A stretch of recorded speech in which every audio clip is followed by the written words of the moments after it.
Thank you, everyone, for joining. I'm very, very excited for this conversation. Special thanks to the Green Party of New Jersey, the Black Caucus of the Green Party of North Carolina, MAPSO Freedom School, and Bath, New York, New Jersey, which are all of our co-sponsors for this evening's conversation. Um, we really want this to be more of a free flow of ideas and discussion because there's so much behind this topic when we start thinking about propaganda and media and third parties and political education, all of these things. So I will ask some questions, but we also want to welcome the audience. Please feel free to drop a question in the chat. We do have someone extra. Ben from the Green Party in New Jersey is here, and and Ben's going to be helping on the back end to make sure we don't miss any questions that come up. Um, so to kick off, my name is Renee Johnston. I am the membership committee chair of the Green Party of New Jersey. Thank you all for coming out tonight. This really was, one of my random brainchilds, trying to always have these conversations where we engage with multiple people about not just, you know, the same old calling out what happens on media, but actually having a discourse as it relates to Black people and what it does to our ability and how it impacts our ability to really become politically active, to have these real conversations, to invest in Black radicalism, all of those things. So I really thank everybody for coming out. And before we get really started, I'm going to turn the mic over to everyone so that you can introduce yourself. Because as people who know me from Saturdays with Renee, I don't do introductions. I like people to do their own. But I'll go in alphabetical order because that's probably the easiest. So Dr. Ball, if you don't mind going first, and then we'll go from there. Sure. Peace. Greetings, everybody. First of all, it's an honor to be here. Secondly, I appreciate the honorific, but my name is Jared Ball. No prefix necessary. I'm professionally a professor of Africana and Media Studies at Morgan State University in Baltimore. I do some media work and have tried to support underground grassroots movements for my entire adult life, and am a member of the Green Party, and along with a number of other organizations, and am happy to be here. So thank you very much. All right, Philena. Hi, I'm Philena Farley. I'm the co-chair of the National Black Caucus and the co-chair of the Ohio Green Party. Um, Professionally, I do tech support and office management, technical writing, manuals, all that good stuff. Um, and I'm happy to be here to talk about what goes on behind the scenes during the misinformation campaigns. Thank you. Ntume. Peace, everybody. My name is Mtume Gant. I am a filmmaker, a professor of film and cinema studies. When I do that, I focus mostly on experimental and improvisational forms in film and in political and third cinema and revolutionary cinema traditions. I work in that as well. My film work also works in that space, the film work that I created. I'm also an organizer in the PSO, and I've been working, amongst radical art and radical traditions of art and learning from it long as I can remember. Yeah, so I could say more about that, but I'll just leave it there, and it'll probably come up in the conversations that we have. Definitely. Last but certainly not least, Geechee, y'all. Peace, everyone. Geechee y'all. Here in Atlanta, I'm an organizer with Community Movement Builders. Been organizing for about 20 years, starting in Eastern Kentucky, but been doing a lot of media and journalistic work. And I'm definitely happy to be here and looking forward to this dialogue. Thank you. And I probably should have also said that I'm also a member of BAP New York, New Jersey. I don't want to get yelled at, BAP. So why don't we, before we kick into some of the like the current things that are happening, Jared, can I tap you to talk a little bit about the historical relevance of like the Black radical tradition and how when we're working on organizing, like like just for people who don't understand like the true history of the Black radical tradition. And I don't, it's a lot, but if you could just maybe give people some context for what we mean when we say that. Sure. So I'll be obviously overly simplistic and leave out a lot. But the way I understand it, and it's funny because it came up earlier when we were talking about this new documentary, Eyes on the Prize, that there is a tradition in this country and elsewhere in all empires to suppress all radical traditions, and every community has one. And all of them, every community is encouraged to not become aware of it, to ignore it, suppress it, run away. So the Black radical tradition in this country can easily be said to begin with resistance to enslavement, maroonage, rebellion, uh, sabotage, runaway, assassination, all forms of resistance to enslavement, and then uh, uh, uh, the traditions that the radical tradition is often inclusive of all those that I broadly define as left of the Democratic Party, but involve Black people being emerged radically in all manners of struggle, from labor to women to anti-prison to name it. But often it is identified that as the Black radical tradition with armed struggle, with affinity for socialism, communism, African-centered traditions, and again, the broad swath of radical ideas left of the Democratic Party. And we are often encouraged not to encourage them. I would also want to include radical forms of nationalism, internationalism, Pan-Africanism, are all core features. And again, something that has been somewhat of a part of my limited amount of work has been identifying in media and academia where those traditions get attacked. And it's often an ongoing and perennial, persistent, pervasive attacks of those histories. So I'll stop there, and obviously all that can be elaborated on. Mhm. Does anybody want to add anything to that? I also think it's important to always add that there's radical approaches to environmentalism or ecology. I know Huey P. Newton wrote Dialectics of Nature, but there's a long history of people also in the ecological space as well. So I know we spend a lot of time thinking about economics, but definitely Black people love the dirt too. And we're also most impacted, right? Like this whole environmental racism is not a joke, right? And there's a lot of conversations about some of the worst like climate conditions existing specifically around where Black folks live. So I'm glad you brought that up, Geechee. Thank you. All right, so Ntume, as my artist, filmmaker, producer, teacher of the medias. Can you talk a little bit, and Jared mentioned this, about how media is used to specifically redirect people away from Black radicalism, right? Um, and I know so Ntume is about to give us an answer, y'all. So I hope you're ready. So because I always do this to him. So can you talk a little bit about the role that you find that media and the arts plays with regard to this like diversion away from Black radicalism and the actual fight for revolution? Well, I think you have to begin to get a little bit historical to how art has been used in Western culture to begin with.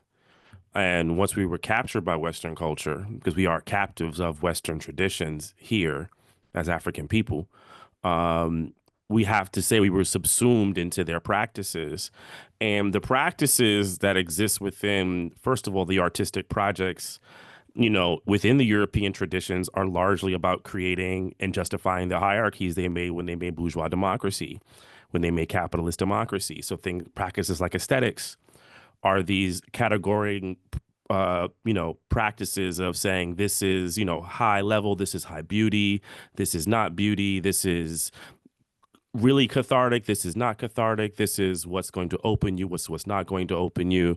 And if you look at those traditions largely, things that came from the African tradition originally were always shunned. They were lower. And not just African people, we'll talk about the indigenous peoples of what we call, South America, the Asian people, broadly, East Asian, South Asian, and the things that they would begin to praise were the pieces that the colonized people made that would adhere to the European ideals, which were largely connected to liberalism, capitalism, and Western, European hagiographies of how they looked at their world.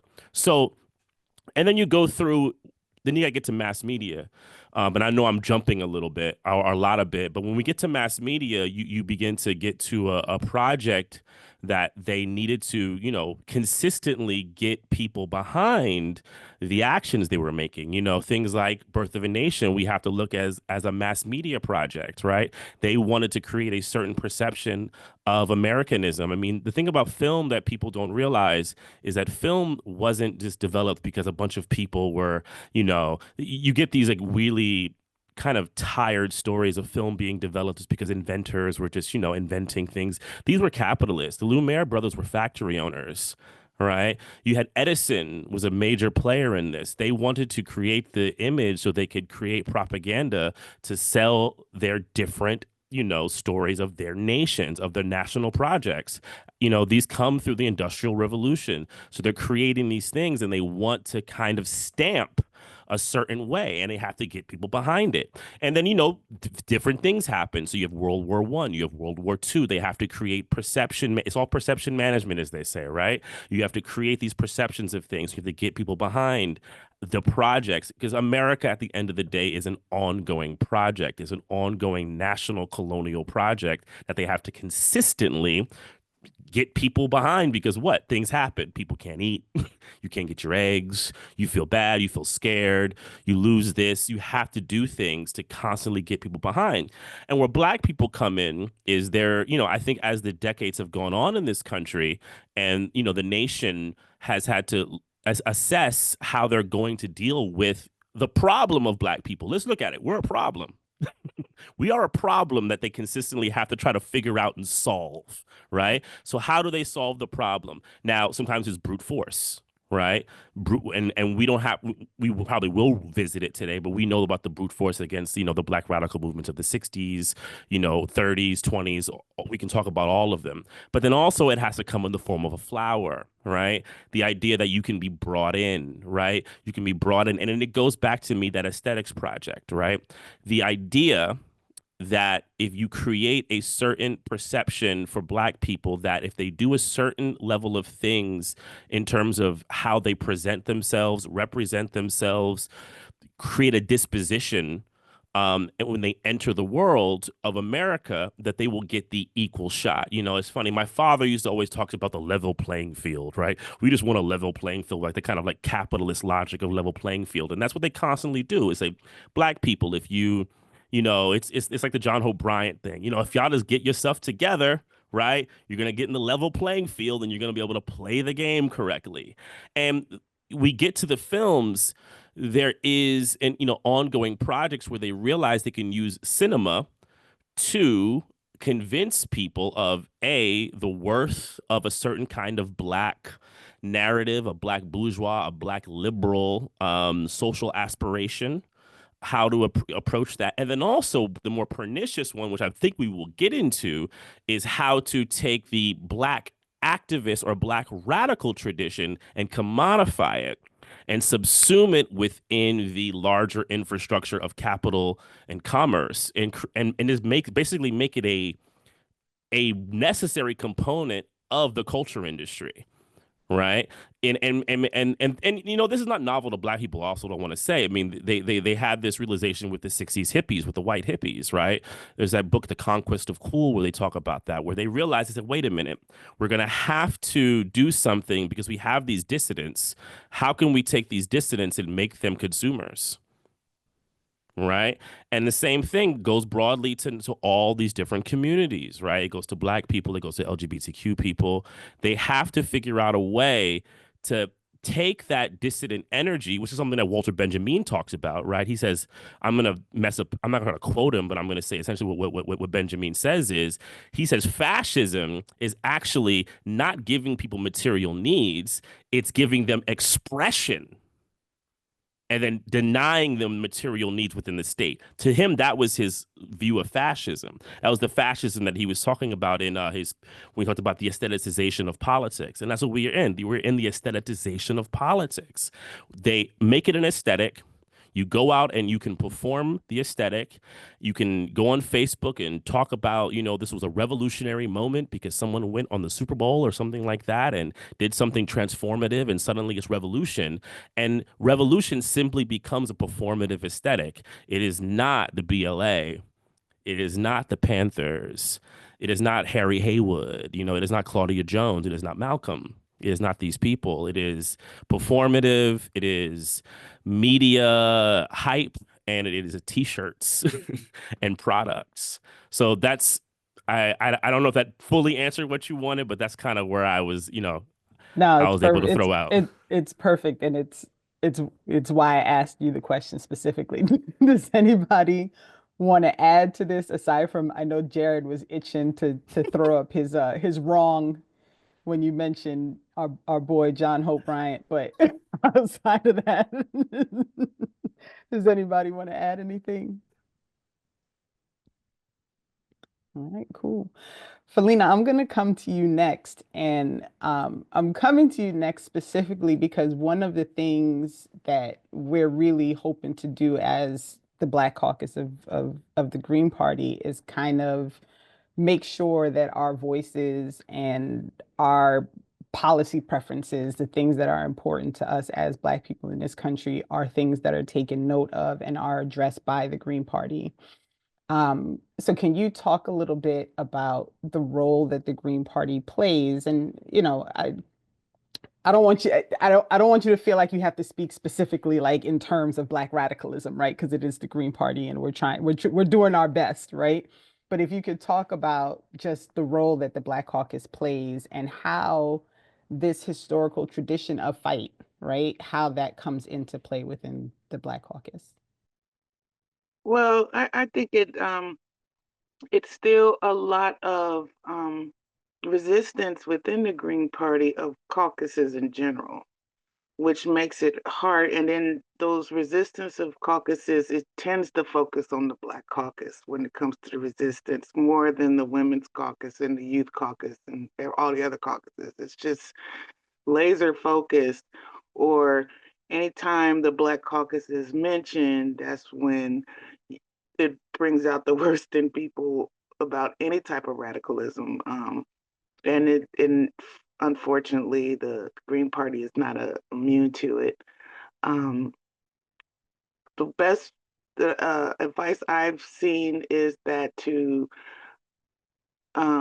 keep pushing it at the state levels and the local levels, because we still have a barrier when it comes to the local organizing, and then not being told that there is a Black caucus within the Green Party.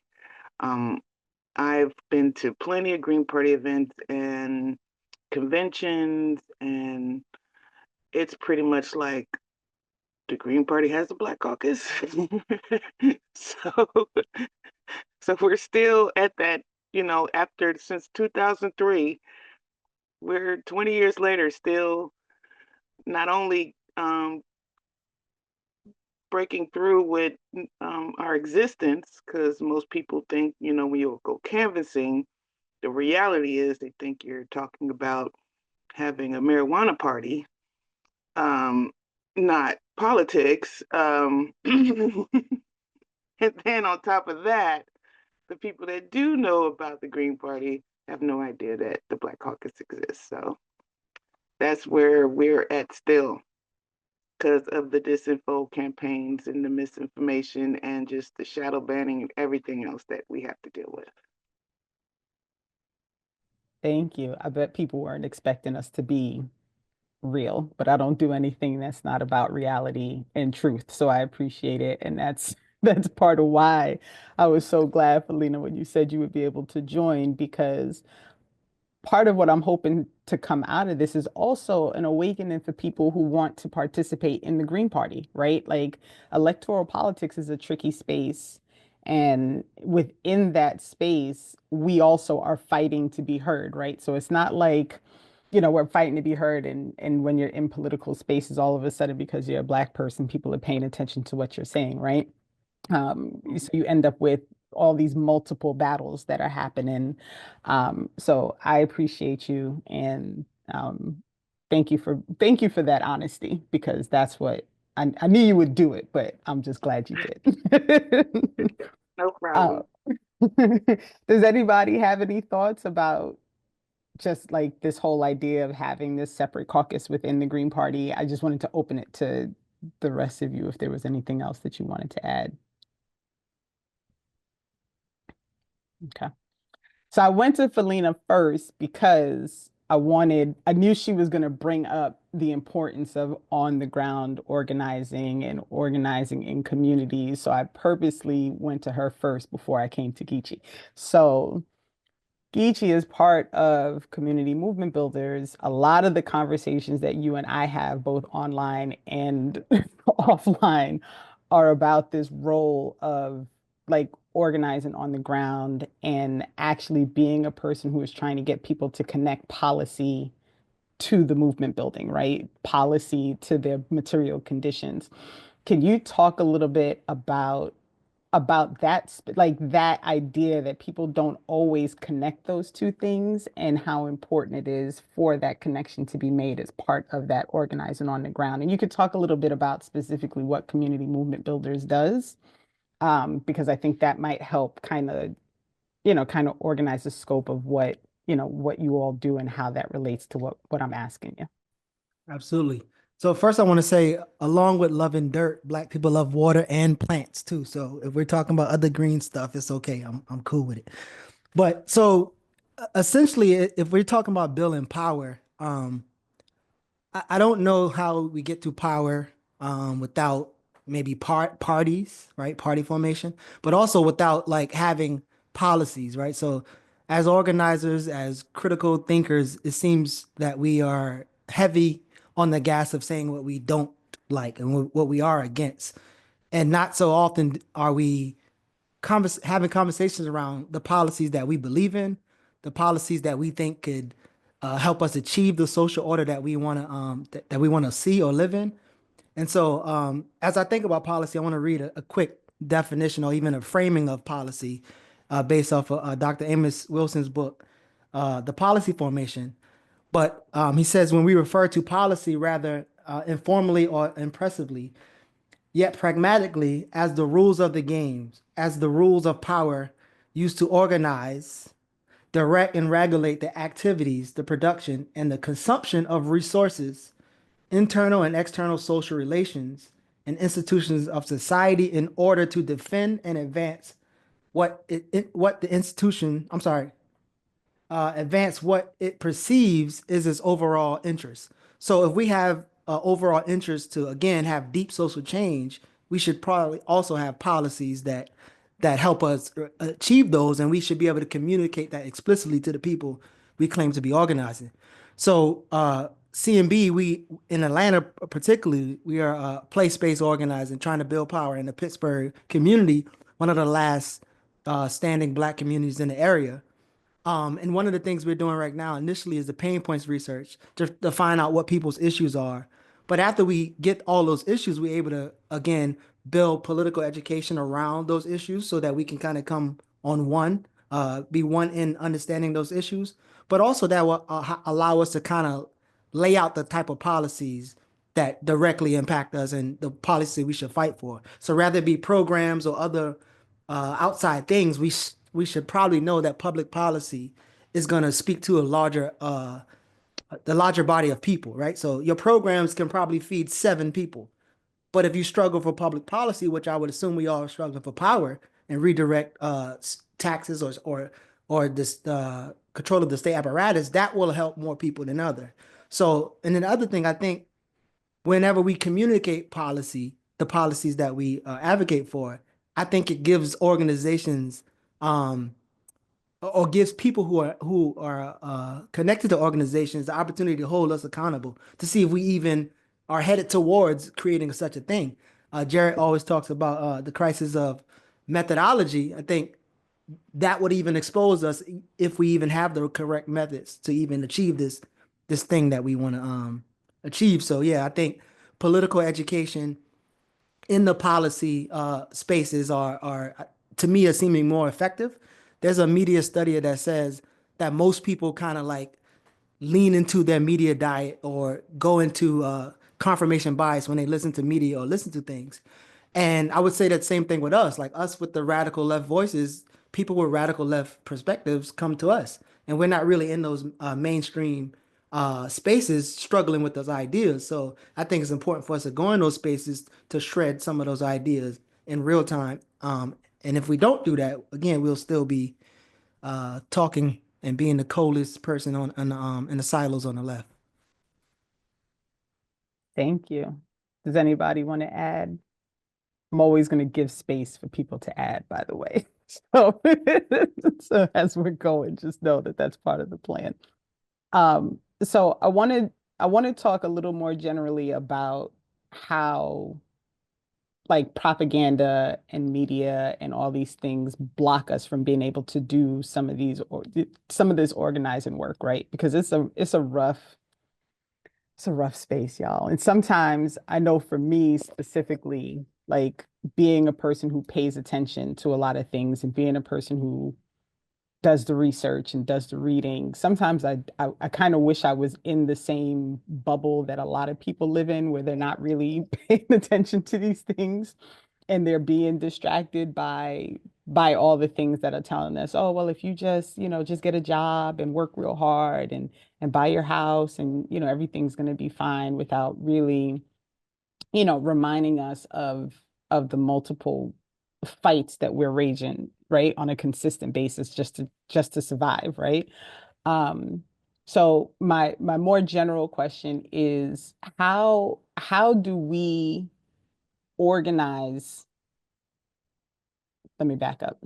One of the things I say to Jared all the time is in writing his book, the biggest thing that he is doing is popping the bubble, right? Is clarifying that there are things that we're not clear on, don't understand, don't see, because we're intentionally being led to look in the other direction.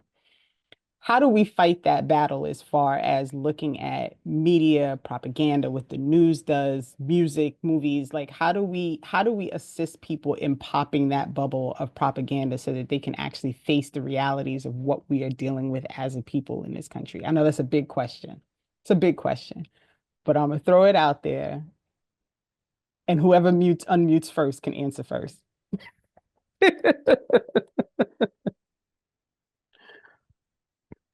Philena is already unmuted, so There you go. Well, I was going to say that the best way I've been able to, I guess, push through the misinformation and disinformation campaigns is to read through the articles of anyone that wrote about disinformation against Black people, because that article itself would probably be full of misinformation. And of course it was. And the one I came up with was this thing called Onyx. And it went over all the gateway influencers that provides a gateway to misinformation. They got the Breakfast Club on here, 19 Keys. It's a few. Um, it even talks about how Candace Owens um, gained notoriety after she left Daily Wire and was able to spread misinformation. But it conveniently didn't say why. It didn't mention anything about Israel or you see it's so obvious how they do it, or that she's a Christian and that's why, it doesn't even mention none of that. It just says, that's why she just gained notoriety from leaving the Daily Wire. That's all it says. It doesn't say why. It doesn't even mention, yeah, it just doesn't mention it at all. So, and another thing, it's how I guess we're weaponizing diversity. That's another one that is we got to pay attention to. Revisionist history. I guess we could be considered spreading disinformation because we're spreading the truth or breaking through the whitewashing, I guess. So my thing is that usually when I look for what to look for when it comes to civil engagement and everything like that, it's usually I look for the articles that talk about who is spreading the misinformation because that article itself will probably be the one doing it. So it's So usually how it goes. I'm sorry. No, I wanna veggie back off of the sister mushroom to be exact. So I just finished this workshop, or not workshop, but study group talking about identity reductionism. And I didn't get to cover the young sister who's the first Black woman to I guess become a chemical engineer. And she wins the Martin Luther King's leadership award, right? Now we know that he don't fuck with militarism, but her job is to help design the bombs to blow Black and brown children up. And so I think that's one thing, and Jared can probably speak to this more, but I think it becomes our responsibility in a world where this false notion of free press and independent and all this other shit, right? But as Dr. Shaw coins emancipatory journalism, it becomes our our duty to find out who's centered in the way which stories are told. Now, the impact report that the sister was just talking to was from Isosa, who also comes from Stacey Abrams' camp, right? And when you talk about identity reductionism, this Black woman will shield off all of the critique because she's telling the truth. She's a truth teller.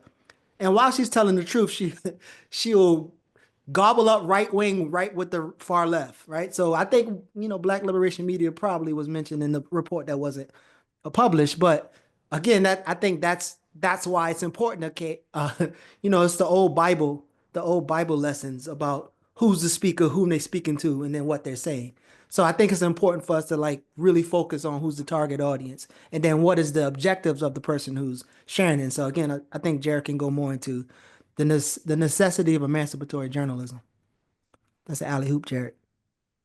Yeah, I see. Well, I mean, emancipatory journalism just simply argues that people in activist and organized spaces be the ones producing their own journalism and media in service of their work. I think about that question all the time, though, Renee, and I really do struggle. I've been struggling with it for a long time. I mean, initially, at one point, my argument, and it really still is, was that the only it's a if I can make the wildly Eurocentric and white and male Marshall McLuhan part of the Black radical tradition for a moment.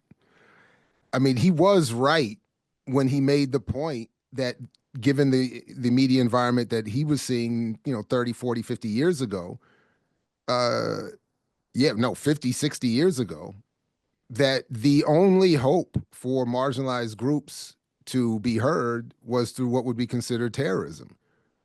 So I've advocated in the media sense that the only thing that can be done is sort of like an insurgent media effort that targets, again, I keep quoting him, Glenn Ford, or not, well, paraphrasing him, the late Glenn Ford, who was arguing that the work of Black Agenda Report was meant to target specifically activists, academics, and journalists who were already considering themselves part of a movement, and to try to give them an organized, source of information that they could make use of. And I think that's the only thing that we can be doing, while we're also joining organizations, producing our own emancipatory journalism, and trying to make collectives in this media environment where that is decidedly targeted algorithmically and otherwise. So, but yeah, I really don't. Independent of organized spaces and interruptive moments, there's very little hope, I think, that people will come to the proper conclusions about their media environment and how it works. It's wildly sophisticated and only becoming more sophisticated and capable of manipulating public opinion, which for anyone who, again, the only real privilege of the PhD in media studies is that it allowed for a moment to stop and study the development and history of the U.S. mass communications research apparatus. And from their own pens and papers, they were very clear. This is about, as Mtume mentioned, this is about colonial order. This is about what the authors of The Big Myth said was the reconquest of America after the Second World War, and people saw for like 5 minutes that government could have a positive impact on the economy, and the business world's like, fuck that, get these fools back on some market fundamentalism. So like this is. Yeah, but the only thing that we can do is as activists and organizers, educators, is become interruptive moments. We have to become intellectual speed bumps for people. We have to create intellectual speed bumps with the media that we create. Otherwise, it's in many ways a wrap. I don't think it's fair to expect anybody to reach the proper conclusions if they can even barely get their head above the media line of water, the water media line, just to get some a baseline of self-concept and self-respect and identity and like, because everything is targeting, particularly the colonized, with "you are nothing." So if people can even just get their head above water, just to be like, I'm not I am a human being, like just barely, like, then that's almost lucky at this point. For them to go from that to an assessment and a radical assessment of the situation is that's the work of folks gathered here. You know. Yeah, I'll piggyback off Jared because I largely agree. This is something that the artists of the 60s and the 70s realized, that I think were denying the things that they realized then. They said that the third cinema people realized that you cannot have a struggle of ideology and cultural revolution through the mass media apparatus. You actually have to be an antagonist. You have to be literally opposing it, not just in content, but in form. And form also meaning in where you screen, how you communicate with your audience.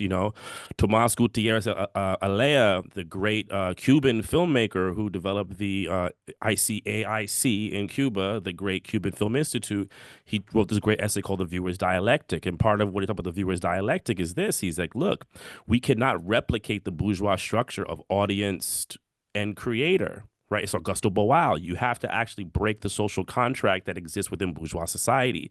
And because if we continue to do that, we're just going to replicate bourgeois society.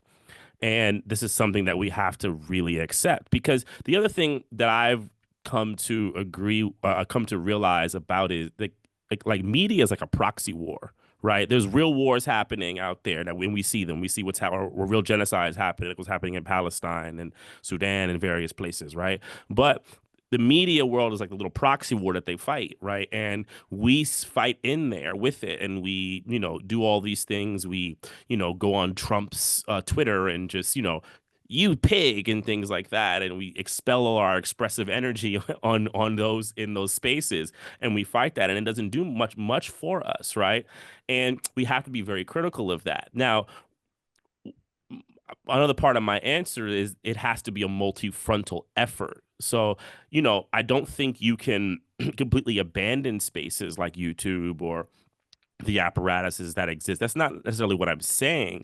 But what I'm also saying is we have to, like, honestly get back to being on the ground, being in person, with people. How do we create new spaces that are unsanctioned, right? Unsanctioned communication. Because the thing that I always try to remind people is, look, they could shut all this down very, very quickly.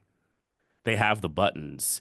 And if they felt it was necessary for us to not communicate over these digital waves, they could shut it down if they wanted to, right?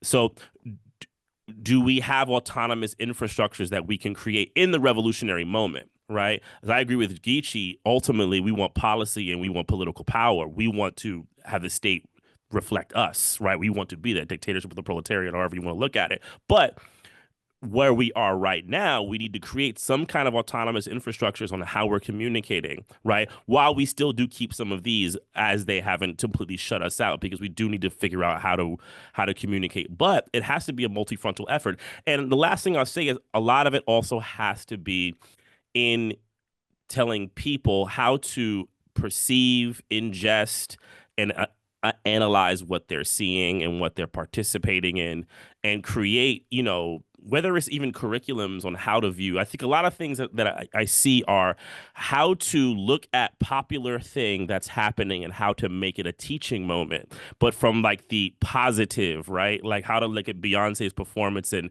talk about Black love or something like that, or Black power, right? Rather than saying, looking at Kendrick Lamar's performance and how is this, a piece of social control. I don't see curriculums on that. I don't see people doing that, or maybe actually Jared does that. Maybe Jared is one of the only people I know doing things like that, creating curriculum, doing that kind of dissection. But I see these ways that we have to always look at the representative moment of a pop star doing these things, and let's bring it into our Harvard class, which really is all about someone trying to find a slick way. For social capital, it's like the bad last vestiges of what's his name, the brother who always, oh my God, I'm forgetting his name. The hip hop scholar. You know what I'm talking about. A.D. Carson. No. You're talking about older. Greg Carr. Mark Anthony Neal. No. You Baby debated him. E. You debated him, Jared. Greg Carr. Baby. Dyson. Somebody Dyson, just put Michael in the Eric chat, Dyson. Oh, Like I'm Lord. saying, Oh. but I'm saying I it's tried the to put last that out of my bad, it's the mind. last bad vestiges of Dyson, right? To basically, go invoke a Tupac lyric and suddenly you have social cachet in these really terrible spaces. And that's all these curriculums are really doing. Let's keep it real. It's just Dyson 2.3.4.0. Right. We have to start taking these things out there, be willing to dissect them, use them as ways to show how perception management happens, mass media manufacturing of consent happens, and so forth and so on. So real quick, I want to give a shout out plug, and I don't even know if it's curriculic is a word, but I'm just making up the word. But in a way that on our CMB's Community Movement Builders Instagram, Cherie, I think she's in the chat, but along with the work that Renee did on the response to Kendrick's performance, it was more of an inquisitive way and then suggesting readings. So it almost looks like a curriculum to send people down, because I think it's one thing to know the audience that we're dealing with, and sometimes they don't want the finger wagging. We're like, oh yeah, that's cool, but you should watch this too. And so I think she did a great job doing that. So shout out to Cherie. And it also makes me think of what's going viral right now is the whole the revolution is not televised, and the guy that, I guess I forgot his name, that made the song, that's going viral, like it meant that the revolution happens in the mind, and that's why it would not be televised, because it's up here. So and then Kendrick did the Super Bowl thing where he's like, the revolution is being televised. And the one thing funny that they didn't talk about that is that after he said turn the TVs off, a lot more people turned the TVs off than previously. So it would be like, okay, we know people are going to come in, tune into the Super Bowl, and then the halftime show, and then after that, they're going to turn their TV off.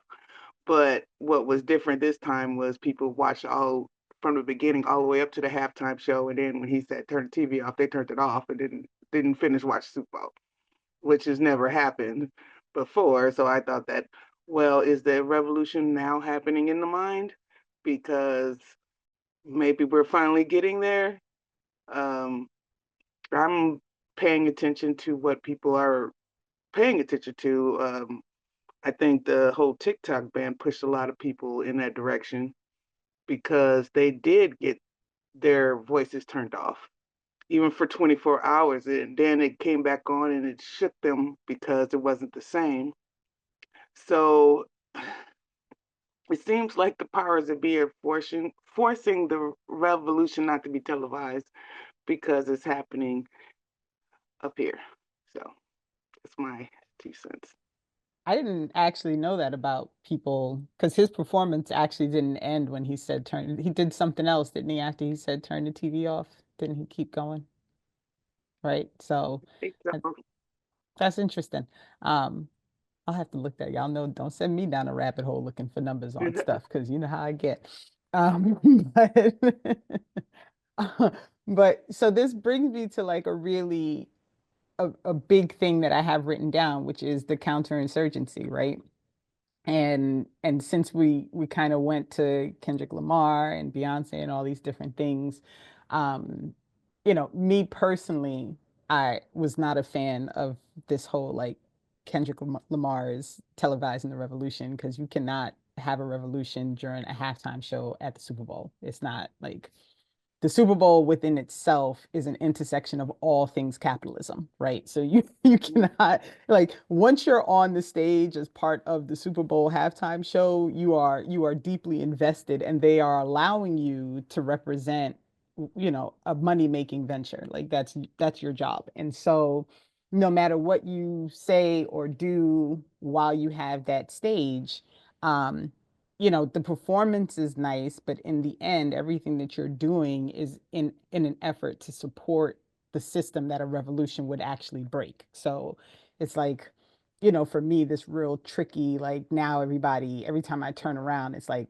another group of people like redoing the dance that he did during his Super Bowl halftime show on Instagram or on TikTok. And I'm like, this is not actually the revolution. Like buying music and doing the dance and all those things, like it's all performance and it may look cool, but it's not actually pushing anybody towards understanding the real, like what the real fight is about.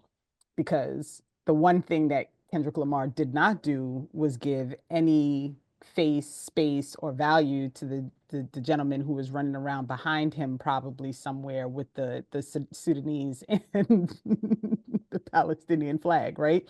So there was actually an opportunity for him to do something that could have drawn attention to something that actually is revolution, right? Like there's an actual fight happening on other sides of the world.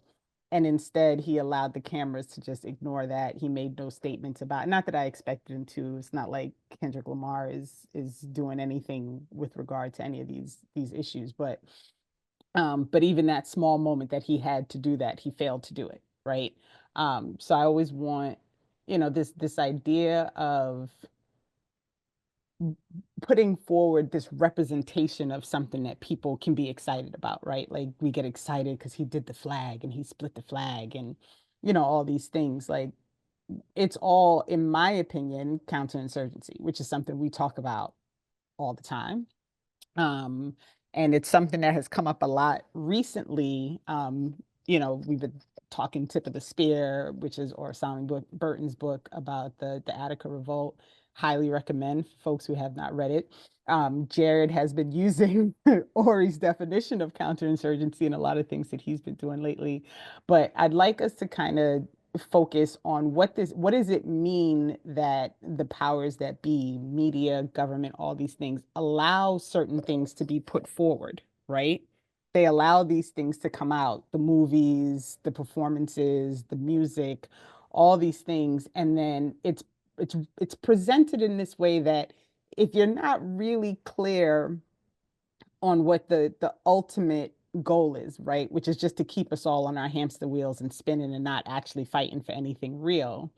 Like you could watch a performance like a Kendrick Lamar and be like, oh, that was deep. That was, there's all these things and not realize how in focusing there, you're really not focusing on the real things that you need to pay attention to, the capitalism, right? The fact we don't have health care, the fact that people don't have housing, the fact that we're like yoking people up in the street and dragging them across borders, like all these things that are actually happening that are detrimental to people. So can we talk a little bit, and if Jared, if you don't mind explaining counterinsurgency, I'm going to let you do it because you've been talking about it so much. I know it's like ingrained right now. And then can we have a conversation about like what this really means, right? What it means to be living in a place where we are most impacted by all of the bad things that government does, but we are also most distracted by the things that government allows to kind of slip by to give us this impression that there are things happening that we should be paying attention to. Sure. So first, the point of the counterinsurgency is that there is an insurgency to counter, and from the perspective of those in power, that's us. That's Black people just by the nature of Black people being here and the way Black people ended up here and the threat that is inherent to that abuse. But insurgent is obviously any group that those in power want to conquer and colonize or oppress. So the counterinsurgency, and as for I'm still reading through Erica Edwards' The Other Side of Terror, Black Women and the Culture of U.S. Empire. And one thing that she says in talking about counterinsurgency, I just have this one thing highlighted right in front of me. She says that, one, she says empire has to invent insurgent grammars of survival. And then, but the line I'm thinking of here is where she says, if that imperial grammars of Blackness translate Black pain into the speech of empire. And essentially, that's what the liberal or counterinsurgency or the liberal counterinsurgency attempts to do. It's to take the cries and the struggles of oppressed people and turn them into something that the state can project back as having been a problem solved or something addressed, usually through symbolic inclusion. DEI is a good example, which is the contradiction, because the point of Ori's, at least with us, latest discussion of counterinsurgency, was that his point was that as disturbing as it may be, what the Trump administration is doing right now is attacking the liberal counterinsurgency. By attacking DEI, by attacking even USAID and attacking, and this is not to say that what he's doing is right, but I think it is important in the frame that Ori and that I think we would want to discuss it, is that what is being attacked are the liberal infrastructures that had been maintaining our oppression at a register that didn't get us too amped up, at least not too amped up in ways that we can't be responded to with a couple of nonprofits and a couple of symbolic political and otherwise celebrity appointments and positions somewhere. So it's an interesting moment. It's again, I'm not defending it. I'm quietly, personally a bit disturbed at whatever. But the reality is that's what counterinsurgency is. And what we have as a very, going back to your last question, as a really difficult task, is identifying what that is and then criticizing it, challenging it in ways that we don't lose too many of our folks in the process, and in ways that those of us within certain spaces, politicized spaces, can better build and organize our again, those interruptive moments that we're gonna have to continue to perform, because they're getting more sophisticated with it. Well, I was going to say, up until this latest, what Trump and them are doing, I don't know what the response is going to be, because they're going to have to reconstitute and construct some of it. But the liberal counterinsurgency has been really very effective and getting increasingly sophisticated because, again, the productions are more they're better produced in terms of media. Everything sounds and looks better. Everybody's very talented and capable, and the oppressive nature of our relationship continues to the point where many of us still want to see ourselves reflected and included. And to the extent that we are, and not understanding that what that is as a counterinsurgent effort to co-opt and quell movements, we are, again, more easily manipulated away from the Black radical tradition and other radical traditions and the kind of work we need to do. So anyway, I'm happy to have others build on that, but that's where I would at least start it. I think what I'll add is I don't know if I want to give credit to the state or to, this structure, to the imperialist structure, but what I'll just say is one of the things I think they realize is that you don't always have to have a brute force, or if you have brute force, you can do it in the form of counterfeit, in the form of forgeries, right? And get people to believe what is the intention of a forgery, right? Is to make people believe that it's real, right? The fake dollar, the fake quarter, the fake perception of Fred Hampton, right? The fake history of Malcolm X, so forth and so on, right? You create forgeries, you create counterfeits and counterfeit history. And then, one of the things that have always disturbed me about Malcolm X, and I think Jared had recently talked about the ending of Malcolm X again on his show. And I've always loathed it. Even when I was young and I saw it, something really bothered me. And what always sticks out to me, is we see the speech with Ozzie Davis, we see the pictures of Malcolm and so forth and so on, and then we have Mandela come on and do his speech with like all the people. But one of the very last things you see with the credits is all of the Black bourgeoisie with X hats celebrating all the people that Malcolm would have never in his life been around.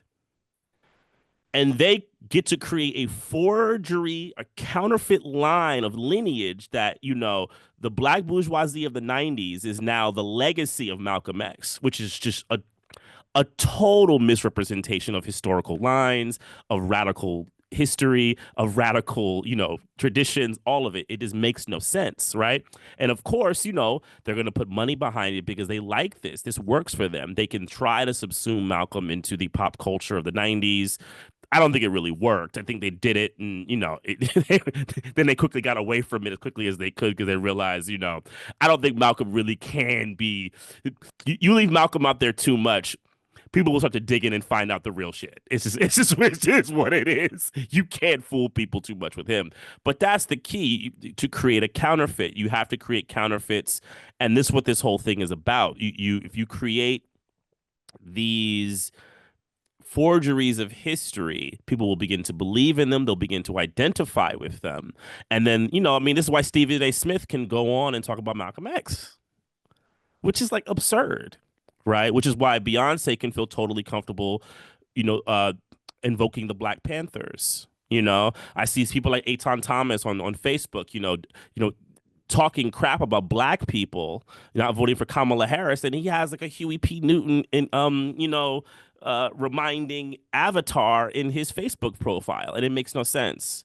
I had to tell him, I was like, look, George Jackson, if he heard anything you were saying, he'd have much harsher words for you than I do right now. Let's keep it a buck, right? And that's what happens. And they buy onto these forgeries because we also, the elephant in the room is the Black bourgeoisie. Let's keep it real. It is the Black bourgeoisie. It is the professional managerial class of Black people who get to kind of be the kind of governing body, and they get the spoils, right, for keeping us in line. But I guess the question becomes when counterinsurgency is sexy and entertaining, and you have, as you said, like this aesthetics of a thing, how do you now enter conversation and dialogue and struggle with those people who are intimately connected to said a thing, right? So we all can see like, yo, Denzel buried two of our revolutionaries again, Steve Biko, Malcolm X. But to those who love Denzel and those who think he did a thing, right? Because even now, as you think with Kendrick, there's an argument that Kendrick didn't say anything about the brother with the flag, and so that's good job, Kendrick, right? Kendrick, and so and it could he could walk off, and his fans can believe like that was actually a part of the show, and now he's acting like so. Like people can create these weird ass narratives, but again, how do you enter a conversation with those people in a way where you could kind of get them to kind of see these things playing out and maybe define it in a way that we would all agree to, that again create a social order that we want to live in.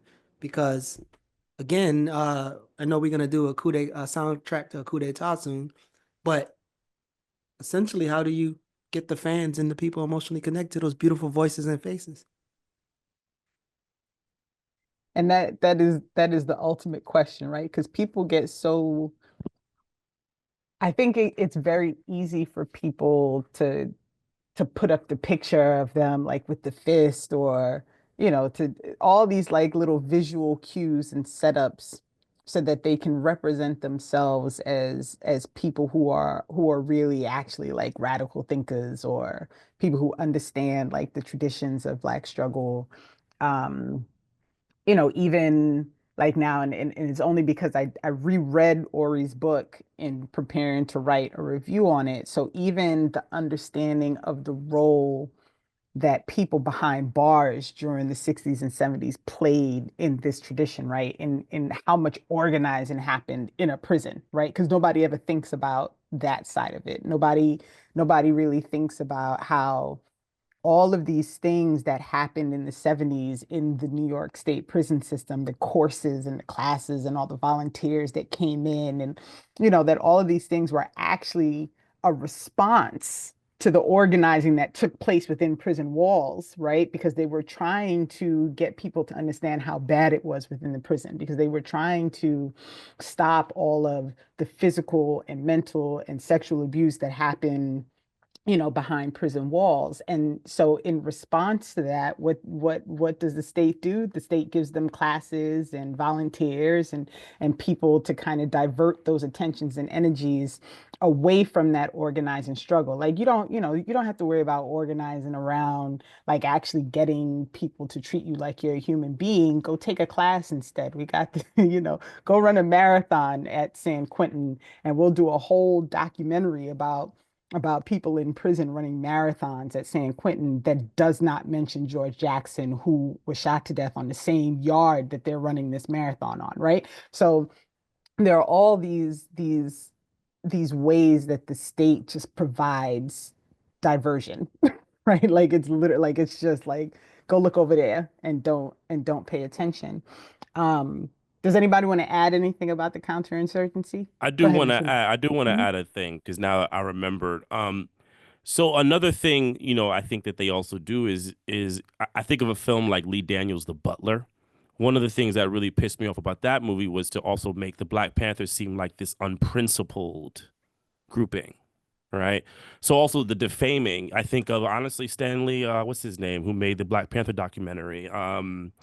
Stanley Nelson's work on the Black Panthers. It is to defame them. And there's a reason why Stanley Nelson is so exalted by the liberal film industry here in the US, because he's willing to defame his own revolutionary histories that come from his people. It's just that simple. And he'll do it under the idea of they're complicated. And I'm like, no, no, no, no, no, no, no, no. That's not what you're doing here. And this is what they try to do. Or this recent Huey P. Newton series that came out that I did not watch. I know Jared suffered through it. I'm not going to do it. Huey was way too important to my teenage formative years, and that's just going to hurt me, and I won't be able to take it. So, but these kinds of projects, and you defame it, because I even think about it for myself when I was a 17, 18-year-old reading some of this literature, seeing what's happening in my community, thinking that, like, you know what, man, revolution might be the only way, right? But then I get these kinds of pieces that either make revolution seem impossible or unprincipled or the people that I admire are unprincipled, make me question them, right? And they, and at best they'll be complicated, right? Which everyone is complicated. That's not, some original thought. It then makes me retreat, which I think is largely what happened in the aughts. I'm 44. The aughts was not a great time for organizing. Political allegiance towards revolution was not a great time.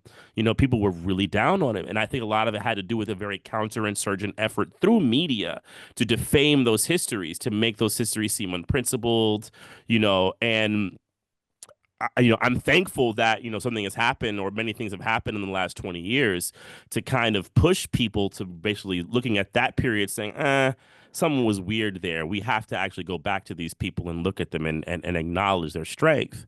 But that's part of the effort also, is to defame and make revolution seem either impossible or unprincipled.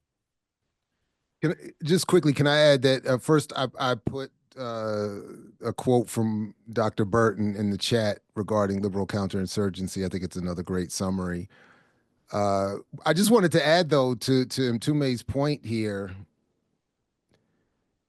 that I think part of the counterinsurgent effort in the certainly in the post-Black Power era, but definitely playing out in the early 2000s and on, was an academic assault on militancy and radicalism, a lot of it under the guise of we want to correct the patriarchy and the toxic manhood of those movements.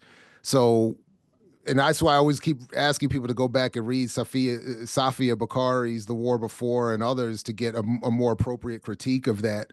But I do think, again, part of it was, okay, no, we get it. Like, women deserve more attention. Women's suffering deserves more focus, and the shortcomings of previous movements absolutely need to be discussed and critiqued.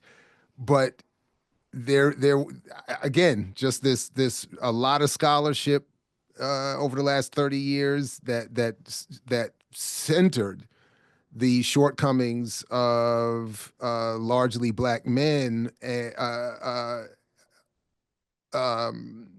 attached to all those movements and those struggles, which I think was part of an effort to do what Mtume was talking about.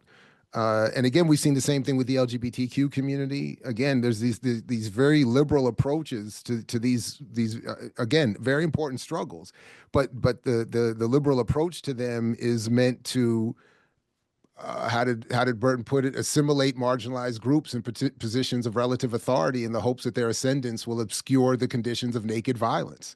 I mean, and I gotta say, like, that's me transcribing something he said off the fly in the middle of a conversation, which I still think is really dope. Like, it's like, I'm just reading it. He just was talking, but yeah, but I do think that that's been part of the problem. And part of Yeah. Oh, go ahead, Philena. Go ahead. Oh, I was just gonna say, we have this. We took a nice group picture at the Workers Strike Back conference, and we're all sharing the pictures all over our social media. And I shared it on TikTok, and one of my friends from high school, she commented and said, "Aren't you embarrassed?" Yeah, we're supposed to be embarrassed. I'm smiling and everything, and I'm supposed to be embarrassed, y'all. That's the mindset, and that's just not my friend for high school. There's a lot of people that just us being in these radical spaces and movements, we're supposed to be embarrassed to be there. Like, yeah. So how do we reverse that they're supposed to be the ones embarrassed for voting against their own Their own interests, exactly. their own interest? Yeah. Man, when I posted, in fact, I just reposted that picture during the campaign of I'm not with her. And to your point, all my old, like all my old friends were like people I hadn't heard from in years, literally. Like, what's wrong with you? How, Yeah. what happened to you? And I'm like, what happened to you? Yep. But yeah, that was wild. That was definitely wild. Yeah. It But it wasn't as bad as '08 when we were saying we're not voting for Obama. I still don't think it was as bad as that. That was crazy. Mhm. Yeah, sorry, yeah. No, you're good. You're good. And actually, Philena, I'm glad I let you, I'm glad I caught that you were trying to say something because you're about to take us right where I wanted us to go next. And this will probably be, the last bit of what we talk about. And I'll keep an eye on the chat, people, if anyone has questions in the chat. And before we end, I'll drop some links in and talk about some other things that are going on. But so this is a real barrier, exactly what you just talked about, Philena, with people looking at the picture and being like, wait, what? Or in Mtume, you having to call somebody out and be like, you got all these pictures of revolutionary stuff, but then you're telling people to vote for the Democrats. And these are arguments that I have consistently, right, with people. And I will admit, and I admit fully, I did vote for Obama in '08. Look, we all fell for it. A lot of us fell for it, right? Um, but that is the last time that I voted for anybody in the duopoly, right? And for the next election, by the time I counted up how many bombs he dropped, that was enough for me not to participate in that nonsense again. And I've held firm to this decision that I'm not gonna support a system that is actively working against me, right? And there is nothing that anyone can tell me that is going to convince me that choosing between one of these two evils is going to be somehow beneficial for me down the line. And so I'd like us to talk a little bit about, the organizing side of this and how it relates to trying to achieve political power. How do we counter the counterinsurgency, right? Like how do we invest in these conversations and not invest, but how do we participate in these conversations with people where we're trying to get them to understand, like, I am not the wild one for stepping outside of what the expectation is. It is actually not crazy that as a Black person, I decided I'm not going to vote for somebody who openly supported genocide, right? Like it's okay for me to say like I'm not joining in this lesser evil conversation. I would much prefer to vote my conscience and to support somebody who is running on a platform of things that I actually think are beneficial to not just my material conditions, but the material conditions of my community, the material conditions of my people, right? Um, so can we talk a little bit about what the organizing strategy needs to be at this point, right? Like we've talked about media a little bit. We talked about the historical references. We talked about the counterinsurgency. Like what is some of the things that we would like people to consider at this point in knowing everything that we've talked about? How do we move forward from this point to try and actually get towards something where we can improve our material conditions and the material conditions of our community and our people, despite everything else that's being kind of thrown at us? I know it's a loaded question, but I wanted to make sure we got to it before we ended. I guess I'll start. So I mean, I think as we talk again about policy, we talk about people, we talk about pigment, right? And I just think, having a way to organize people around social policies that they agree with, right? I think it's one thing to have conversations with people and build relationships with people around social policies. And I mean, as Amos said in his book, like the social policies be how we treat each other, how we do these things.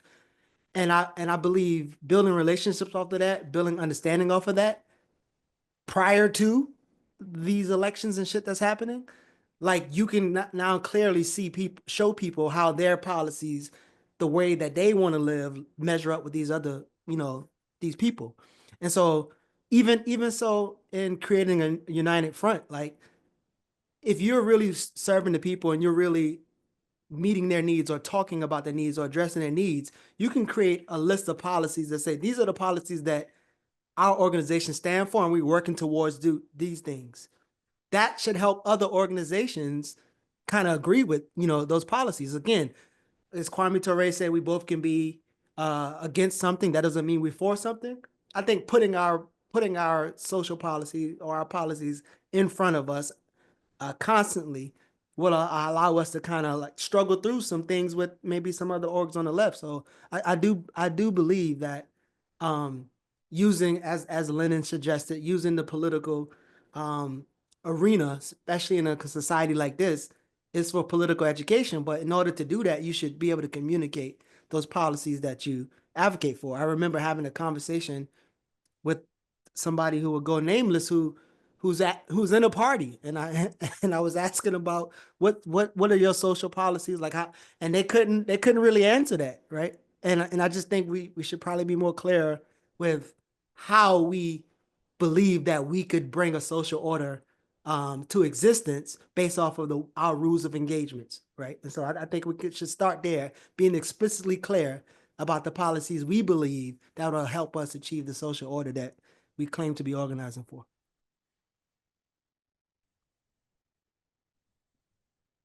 I think I'll speak about this in on two fronts. The first front is as an artist. Uh, Something that I've discovered, and I actually give full credit to the organizers in the communities that I've been watching over, my life, who have really done the work that Geechee's talking about. And it's made me realize as an artist, there is an individualism that exists within arts culture in America, where artists they kind of coax themselves into believing that their individual emotional expressive efforts is revolutionary in itself. And that's a complete joke. And I say that as an artist who believes in art. And I actually think artists need to get past this individualism and learn from the organizers, get into cadre formation, and start making art that integrates, expresses, connects, whatever the word or verb you want to talk about, with the communities that they claim to be representing and serving, right? This was the aim of the Black Arts Movement of the '60s. This is what Baraka and people like the New Federal Theater had figured out and they discovered. And I think that ethos needs to be brought back, and I think artists need to develop that. I mean, and that's something that I've been thinking about heavily, because we have to accept that things like culture and media are things that people have a desire and yearning for. So we have to do that, and we have to go directly and connect with it, not be ivory tower artists thinking that we're special, get over our little, emotional things about our own egos and get out there in formation as groups, though, and bring in people who are not just artists who are trained in European institutions, people who are interested in create a unified front. And then the art becomes honestly integral to the organization. And you see this with all radical movements, from Mao to Cabral wrote about it, Fanon wrote about it, Lenin wrote about it. They all saw the necessities for these pieces within their culture. As an individual, I say it's a bit tougher for me sometimes. I think one of the things that I've been trying to learn is a kind of patience, right? When I speak to people about these issues, and know that, hostility comes from a certain place of, defeatism, anger, sadness, so forth and so on. So I've been trying to have a bit more grace to a certain degree. Uh, the operative word is trying, though. Trying, because I'm not always successful. But I think what then I've been trying to do is try to have the logical conversations. But what I do is try to leave that door open and keep the invitation. And if I stay present enough within the communities, people do. And then, everyone's going to come in their moment. And the other thing that I do accept, though, is, and I learned this reading about the Chinese Revolution, when it was looking pretty certain that Mao and them was going to win, there was definitely a class of people in the middle who just kind of went with the whirlwind. They were just looking at whoever won, right? And they were just going to get behind it. And there's going to be those people as well. So you're not going to convert everybody, right? There's gonna be these people who are just gonna wait for whoever the victor is, right? And then you might have to deal with them later, which you will. But that's the kind of mentality that I've been trying to walk around with.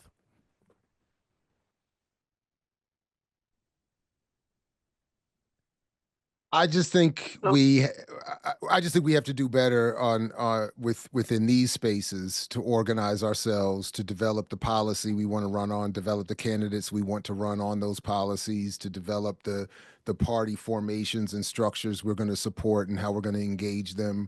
How are we going to build these media collectives and create new public spheres where radicalism is freely exchanged and welcomed? I just would want to put the emphasis there. I just do not think it is a realistic fight to think that we're going to expand beyond our sort of borders, so to speak, without creating the movement and the spaces that will be more attractive, uh, and I'd like to say more threatening. You know. I like to be hopeful that the revolution is happening in the mind, but at the same time, I do um, think a lot of people had to experience it for themselves, what we've been experiencing for decades, and it is reached to a point where and we're hoping it's getting to the point where it's cool to be the revolutionary, it's cool to be the outsider. Um, because even though the whole uh, Palestinian flag at the Super Bowl during the halftime, you notice it went viral because they were not showing it, and we do have to tap into that too. Like, we have to realize that people want, oh, they see the media is not covering it, so now they're more interested. Don't tell me not to watch this. Don't tell me not to do that. So we're hoping that that is growing. I usually say, like, we've been shadow banned for decades, and now people are actually experiencing shadow banning for other issues. So now they can, like, open up and relate. We can say, like, oh, now you see why you haven't heard about us. So, but some people need to experience themselves before they realize what's been, kept from them. So just keep trying to build on that, giving some hope to Gen Z here. So because they love being against the man or whatever. They love it. Also, I think maybe there's a question to everyone else who maybe not on the panel, but we obviously know doing good work. Like, what is the methods or the tactics to struggle against the dominant political culture instead of practicing our critiques of them in our silos? Like, how do we get these ideas from these small ass circles? Because it's very small. I think we sometimes think we're bigger than we really are. But how do we get these things into the mainstream and start to seriously contest it? And I think that's something that we all should be thinking about and figuring out together. I agree. And it's one of the things that I've been adamant about this year, as we kind of kick back in post-election and watching everything that happened, is to really work to organize with people who are not in my organization, right? So you all will know, like, this is a co-sponsored event, right? We MAPSO Freedom School, who they're about to kick in their Saturday schools. And if you follow that link, you'll be able to sign on to try and participate in some of their Saturday classes.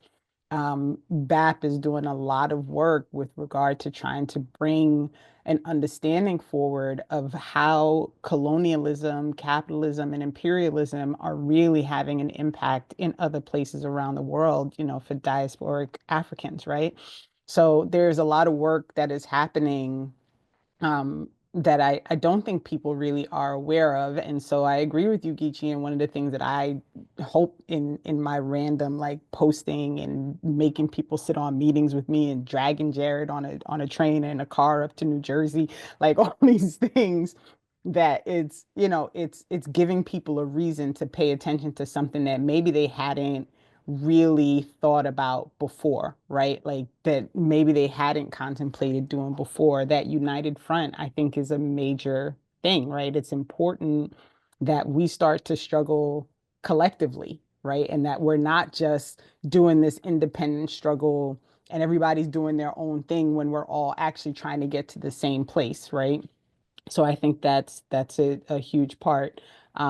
And it's going to require that we talk to people who aren't necessarily in our circles, who don't understand, who think we're crazy for going to Seattle and participating in conferences, right?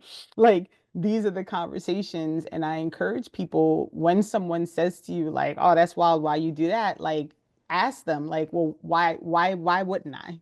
Why wouldn't I like what is the reason that I wouldn't participate in an event that would allow me to talk and have conversations with people who are also interested in our collective freedom? Like why would I not do that, right? And we also have to remember, Ntume, the one thing you didn't mention that the state wants us to know about revolutionaries is they're dead, right? That's a big thing, and it was even part of the FBI strategy, right? To convince young people like you're better off going to be an actor or an athlete because, all revolutionaries are going to be dead revolutionaries, right? Like that was a big thing that they focused on. And it's to scare people, right? It's also part of the counterinsurgency. Like if you open your mouth, if you say something, if you participate, all these things, like you're going to put yourself in danger. And But Renee, I'm it's sorry to interrupt, but if you don't do that, if you don't leave the Panthers and become an actor, you cannot put on a red, white, and blue Uncle Sam suit and be at the Super Bowl. And I'll add one thing, Renee, too. And not just dead, they were dead and killed by their own people. right, They love that right. one. They love They that one. love that one. Right. So, it's tricky, and we are surrounded literally and figuratively by people who do not want us to win, right? And so part of this has to be sharing these conversations, right? So I encourage people, once this ends, the recording will be turned over to the Green Party of New Jersey. They're going to do whatever editing they're going to do and they'll post it eventually. I do ask folks, please make sure that you take note of some of these links. If you're interested in learning more, if you're in the state of New Jersey, you're interested in learning more about what the Green Party of New Jersey is doing, please sign that. The form is quick. That's in the link. But do, follow these organizations, follow BAP, follow MAPSO, follow, join us on Saturdays on Black Liberation Media, or Jared whenever he pops up that's not a Saturday, or on I Mix What I Like. Community Movement Builders is growing. They're not just in Atlanta, they're in multiple places around the country. So follow what they're doing. Ntume's part of the PSL in New York City. They are always organizing something, like literally always organizing something. And the Black Caucus of the Green Party does exist. We are a thing, and we're an open group, and we want people to participate with us. We want people to join the conversation. And we're never going to win if we don't start talking to each other and talking to other people. That's So my I will. cue. That's my cue. That's my cue. We want if we're gonna join the conversation, as you follow CMB, make sure you follow us to Naptown, Indianapolis, and join be among other African people trying to figure this shit out. So I put the link in the chat, and yeah, the Black Radical Organizing Conference, There you number go. 2. I'm We'll trying to see get y'all down there. there, Geechee. I'm not even lying. I'm trying to get down there. I saw that. I was like, look, you know what? I might have to get down there. There you Renee, go. Renee, can you cash app into me a little something so you can get there? Appreciate you. Too better be Cash Apping me. Not with Kathy Hochul as my person up here. Uh, so I will invite, if anyone else has anything that they want to share or add or close out with before we end this. I so appreciate you all taking the time out of your evenings to join me and to have this conversation and to give this feedback. And I will be sure to share once the video is published and ready to go. But I thank you all again. I hope the audience got something from this that is useful for them, and that they can move forward in this path towards our collective freedom. But I will let folks close out if there's anything extra you want to say before we end. Just thanks, everybody. I appreciate Renee and everybody for putting this together, and it's been great. So salute. Thanks, everybody. Same.